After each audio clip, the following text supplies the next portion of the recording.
Okay, let's jump right in. The War of the Roses. When you hear that, you probably think of this super complex, decades-long mess of English history, right? It's just this tangled web of family trees and battles, and honestly, it's famously confusing. But what if I told you the source we're looking at today boils it all down to something way, way simpler? Yep, that's it. That's the quote. The source describes this entire 30-year period of brutal civil war as a little ding-dong. I'm not making this up. It's cheeky, it's incredibly simple, and you know what? It's a pretty fantastic way to cut through all the noise.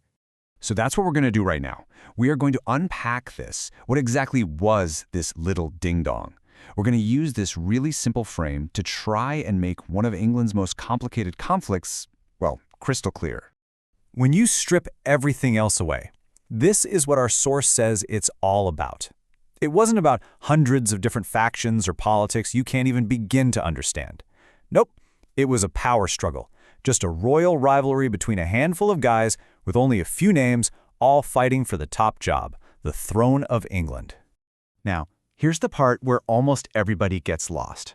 The names. The source points out that the list of key players is, well, kind of repetitive. It seriously feels like you need a spreadsheet just to keep track. Let me just show you what I mean. All right, so first up, you've got a King Henry on the throne. Easy enough, right? Then an Edward comes along and takes his spot. So now Edward is the king. And then, whoops, Henry's back. You see the pattern here? It's this constant back and forth that creates so much of the confusion. Oh, and just to spice things up a little bit, our source reminds us that, towards the end, we got to throw a Richard into the mix. So now you have Henrys, Edwards, and a Richard, all caught up in this royal ding-dong. So you're probably thinking, how do we make any sense of this chaos? Well, our source does it brilliantly by just sorting them. On one side, you've got your bunch of Henrys, and on the other side, you've got your bunch of Edwards and one Richard. That's it. We've just got two teams.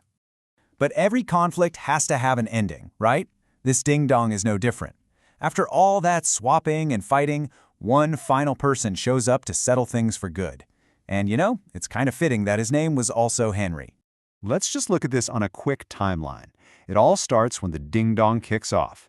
The middle is that whole messy fight we just sorted out. You know, the Henrys versus the Edwards and Richard. And the end? The end is clear. Henry Tudor, who becomes Henry VII, takes the throne, and the war is finally over. Simple as that.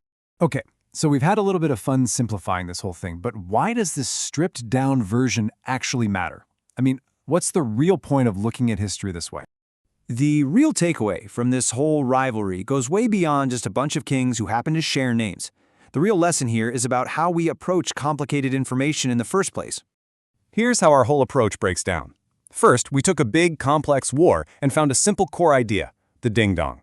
Second, we cut through all the confusion by just sorting everyone into two groups. And finally, we saw that even this messy, decades-long fight had a really clear ending when Henry VII finally took the crown.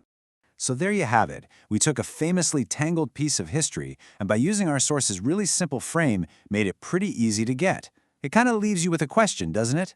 What other complex parts of history, or even things in the news today, are actually way less complicated than they seem, just waiting for us to find their little ding-dong?